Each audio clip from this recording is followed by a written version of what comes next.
Hello Salaar, hello अमार, hello शहबार। बेटा पापा जल्दी आ जाएंगे। आपके पापा इस वक्त बहुत बड़ी जंग लड़ रहे हैं इमरान खान के साथ मिलके, इसलिए परेशान नहीं होना।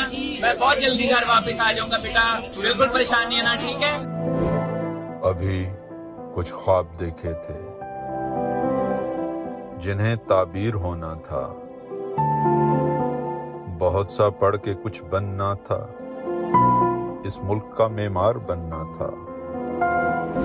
जब बाबा आएंगे ये 2 दिनों में ठीक हो जाएगा, तो प्लीज मेरे बाबा को छोड़ दें।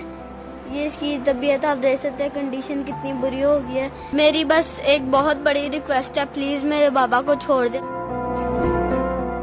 ये किसकी संगदिली की भेंट चढ़ाया गया हूं मैं,